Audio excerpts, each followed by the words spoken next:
Hello, today we have the opportunity to learn about primary and secondary prevention and primary and secondary enhancements. By the way, throughout our time together in this course, you have been practicing primary enhancement strategies every week when you've completed your positive psychology exercises. So, prevention, both primary and secondary. Primary prevention involves stopping the bad before it happens. Secondary prevention involves fixing the problem. Psychotherapy would be a good example of secondary prevention. Primary enhancement involves making life good, and secondary enhancement involves making life the best possible. And there are many primary prevention programs that have been developed that are designed to help prevent problems from occurring in the first place. Sometimes they're targeted to help people who might be at risk for developing problems in an effort to help prevent those problems from occurring at all. A great example of a primary prevention program would be Head Start. As you know, Head Start is designed to help children become better prepared before they start school. The program's been around for a number of years. It's not without its controversy. It has its proponents who really believe it does a great job, and then those who are less convinced. And there's conflicting research findings on Head Start.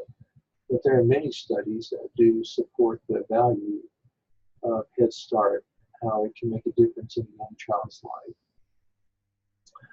I once had the opportunity to work as the psychological consultant in the Head Start program on an Ojibwe Chippewa Native American reservation in Minnesota. And I will say it's one of the most enjoyable jobs I ever had, getting to work with young children and primarily their mothers and the staff there in that Head Start program. In your readings, you'll have the opportunity to learn about various other primary prevention programs that have been developed.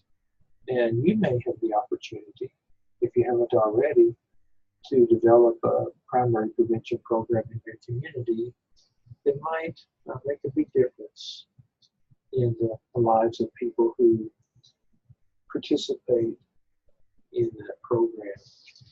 In primary prevention programs that are geared towards children, of course, it's helpful to have their parents involved to be able to focus on interaction between the children and their members of their family, and oftentimes approaches that are more instructional and sort of cognitive behavioral nature have been found to work pretty well in primary prevention programs. Say, helping parents to learn more effective parenting skills would be an example of that. But primary prevention is not limited to children and parents. It can be applied to many different populations. Secondary prevention, fixing the problem, is used when the problem already emerges in an effort to decrease or eliminate that problem, or to contain the problem, and hopefully help the person or group of people to get to a better level of functioning. There's an interesting discussion in our reading about the effectiveness of psychotherapy and what the research data on that suggests. And generally speaking, people who participate in psychotherapy are better off than those who aren't. The treatment effect size that's suggested in our reading is around 34%. But as people are, on the average, 34% better off having involved themselves in psychotherapy than if they had not been involved.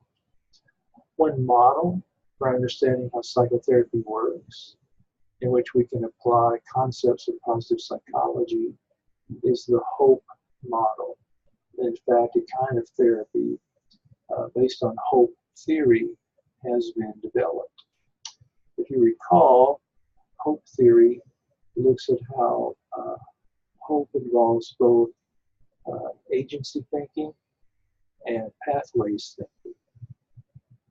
Agency thinking involves a level of motivation that we have to achieve a goal, and pathways thinking has to do with our ability to come up with different routes we can take, different approaches to achieving a goal. Many times when people become involved in psychotherapy, they lack hope. In fact, they might feel hopeless.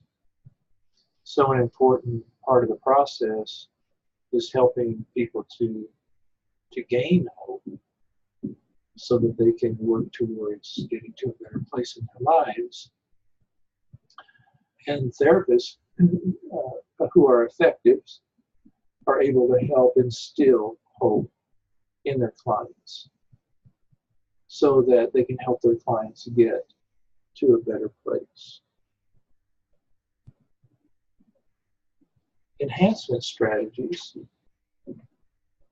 involve both primary enhancement, where we're working towards making life good, and secondary enhancement involved in helping make life the best possible.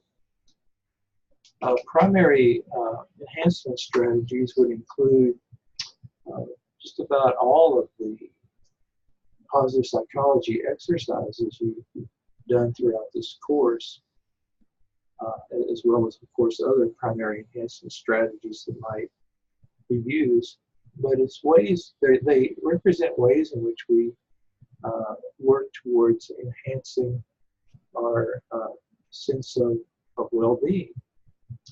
Some primary enhancement strategies may be more of a hedonic nature, where we're maximizing pleasure, and others are more of a eudaimonic nature, where we are increasing our sense of purpose through setting and reaching goals in our lives, and often serving other people through that process.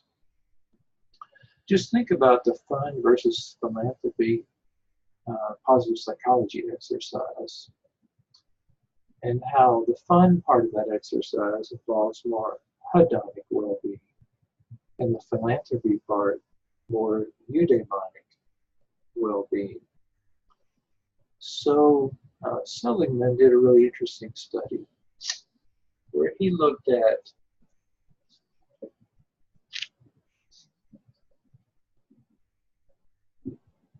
five different positive psychology exercises that we would call primary enhancement strategies, and compared them to a placebo control exercise where people just wrote about early memories. These five different positive psychology exercises that he used included a gratitude visit that you will be doing, if you haven't already, where you write a letter of gratitude to someone important to you and share it with them. Keeping the gratitude journal, or what he calls 3 good things in life,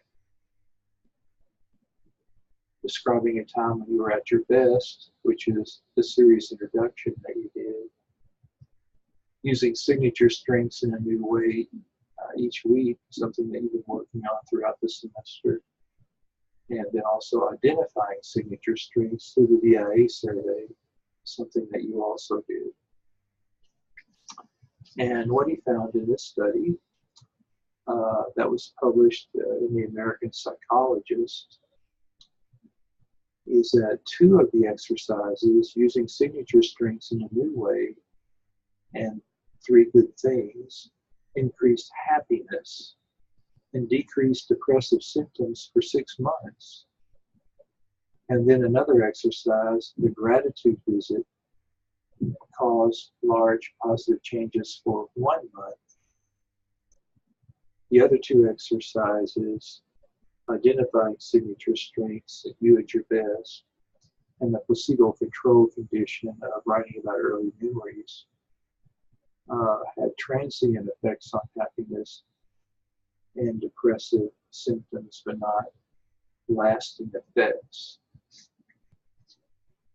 So, of course, one of the reasons why I wanted you to do these primary enhancement strategies, these positive psychology exercises throughout our time together, was to learn about them. But even more importantly,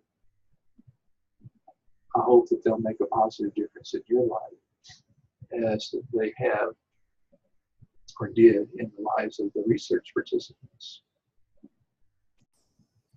And then finally, there are secondary enhancement strategies, and these are designed to help us experience peak experiences.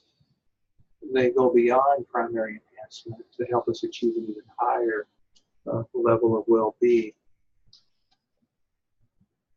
Flow experiences might fit into this category, depending upon how we engage in and experience flow. People who are accomplished athletes may have these secondary enhancement strategies working for them, where they just achieve a level of well-being that is only possible when they're able to have a high level of physical accomplishment that would allow that to happen for them. If you ever seriously pursued a sport to where you became very accomplished at it, let's say you're a runner and you do triathlons, I think that would be more than a record. The effects, the positive effects that might have on your sense of well-being could well be in this elevated category of secondary enhancement. It can be really in any area of a person's life. You know, it could be in relationships, in study, in music, art, in sport. It could be pretty much any area where we achieve an even higher level of well-being through pursuit of that activity, whatever it happens to be. We might also experience it as a member of a group. Let's say you're a member of an athletic team and you go all the way, and the joy that you experience and share together through that involvement could be an example of secondary enhancement.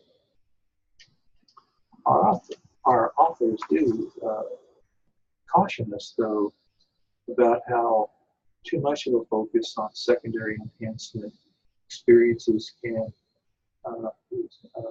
cause us to become sort of addicted to these peak experiences, and we lose a sense of balance in our lives when that happens.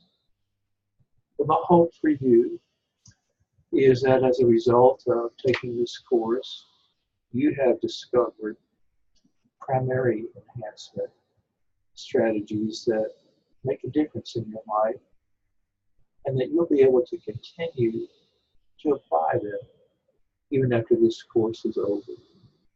I do that. I'll take gratitude just as an example. I find reflecting on things that I'm grateful for on an ongoing basis really makes a big difference in my life. And I am grateful that I've learned how to do that. Thank you.